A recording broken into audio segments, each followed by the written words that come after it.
नमस्कार बंधु माने आसंतु जानिबा किछि गुरुत्वपूर्ण खबर जानिबा पूर्व आपण आम चैनल को सब्सक्राइब कर नांती ताहले सब्सक्राइब कर नियंतु एवं वीडियो को लाइक करंतु। मुख्यमंत्री दिले अंगनवाड़ी को अनुमोदन। अंगनवाड़ी केन्द्र उन्नति होइछंती 2836 मिनी अंगनवाड़ी केन्द्र। मिनी अंगनवाड़ी को उन्नति करा जाई अंगनवाड़ी केन्द्र राज्य सरकार परिणत करिछंती। मुख्यमंत्री नवीन पट्टनायक ए संपर्कित प्रस्ताव को अनुमोदन देइछंती। सूचना योग्य जे राज्य रे शिशु और महिला मानक स्वास्थ्य और सचेतनता पई मुख्यमंत्री श्री नवीन पट्टनायक सबुबली गुरुत्वपूर्ण देइछंती।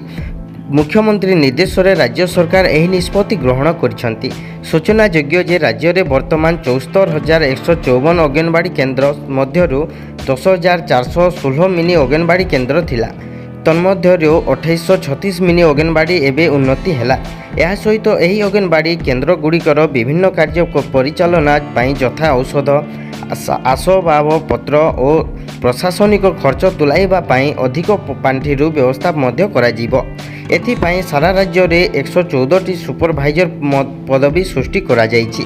एही अपग्रेडेशन सहित प्रत्येक अंगनवाड़ी केन्द्र रे अंगनवाड़ी कर्मी को सहायता करिबा पई जणे जणे अंगनवाड़ी सहायक नियुक्ति करा जिवो। एही परि 2836 अंगनवाड़ी सहायकों को नियुक्ति करा जिवो एवं एहा सहित 2836 मिनी अंगनवाड़ी कर्मी पदवी की उन्नति करा जाई अंगनवाड़ी कर्मी पदवी सृष्टि करा जिवो।